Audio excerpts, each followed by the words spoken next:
पुराने ज़माने में ये नहीं था कि राजा का बेटा सिर्फ सिंहासन के लिए बना है, वो भी शिक्षा लेता था जाकर आचार्यों से और अपने जो गुरु हैं उनसे, जैसे कि एक नॉर्मल इंसान का बेटा लेता था उस ज़माने में।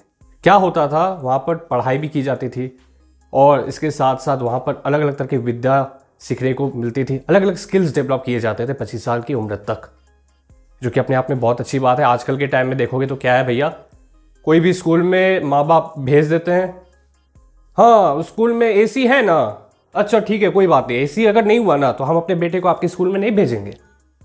ज़्यादातर माँ बाप यही कर रहे हैं। देखिए, मेरे उद्देश्य किसी को ठेस पहुंचाने का नहीं है, लेकिन आपको ऐसे बहुत सारे लोग मिलेंगे जो अपने बच्चे के एजुकेशन से ज़्यादा स्कूल की बिल्डिंग का कलर क्या है उसके बारे में सोचते हैं, सीढ़ी कैसी है इसके बारे में सोचते हैं।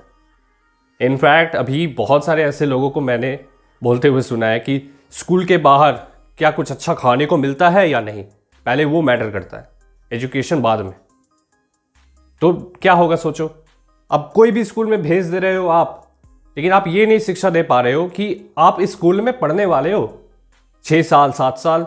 अब आप पूछोगे मेरे से कि आप ये क्यों बता रहे हो हमें, इसलिए बता रहा हूं क्योंकि क्लास 7 से 8 से 9 10 ये सारे वो क्लास होते हैं जहां पर आपके शरीर में वो विकास होता है कि आपके अंदर हार्मोनल चेंजेस आना स्टार्ट हो जाते हैं। अब इसी दौरान आपके स्कूल में अगर लड़की भी होगी तो अगर आपको कोई शिक्षा नहीं मिली है गुरुकुल वाली, तो भैया थोड़ी सी दिक्कत हो जाएगी आपको। और अंत में जाकर पता है क्या होता है, लड़के जो होते हैं लड़कियों को नहीं समझ पाते और लड़कियों को लड़कों के बारे में गलतफहमी हो जाती है।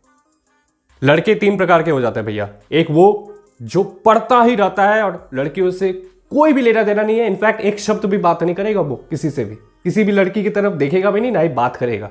दूसरे वो हो गए जो नर्वस हो जाएंगे लड़कियों के सामने, बात करने की हिम्मत नहीं होगी, समझ गए। और तीसरे वो होंगे जो कूल बनेंगे भैया, कि हमें सब आता है और हमें उस क्रश को पटाना है अपने जो हमारी क्लास में है, ठीक है। उसको सिर्फ और सिर्फ अपने क्रश को इंप्रेस करने के लिए हर दिन स्कूल में सबसे पहले पहुंचना है, इंप्रेस करना है, सर के सामने अपने आप को बड़ा चढ़ा कर दिखाना है कि हम बहुत ज़्यादा जानते हैं, हमने बहुत ज़्यादा पढ़ाई कर रखी है, देखो हमें, क्रश हमें देखो। और मेरा इंटेंशन पता है क्या था इस चीज़ को बोलने का, कि आप इसको कंपेयर कर लो एक बार गुरुकुल के साथ, कहीं है कोई दिख रही है कुछ समानता? भाई जमीन आसमान का डिफरेंस नजर आ जाता है।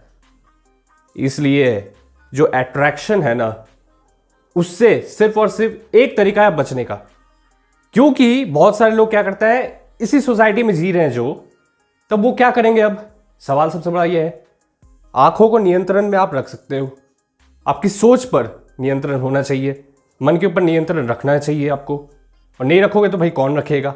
आपकी आंखें है भैया, आपका मन है।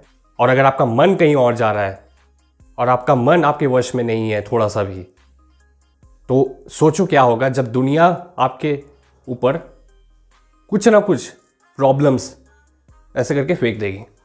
उस वक्त क्या करोगे? पहले तो मन को समझना पड़ेगा। उस टाइम पर फिर लोग क्या करते हैं, अपने मन को संभालने के लिए कुछ ना कुछ करते हैं, मेडिटेशन करना स्टार्ट करते हैं। कब? जब बहुत ज़्यादा देर हो चुकी होती है। और आप अगर सबसे जुड़े हुए हो ना, तो फिर आकर्षण बहुत एक छोटा वर्ड हो जाता है, क्योंकि हर एक चीज़ में आपको नज़र आती है परमात्मा की परछाई, आपको दिख जाता है वो चीज़ जो और कोई नहीं देख सकता।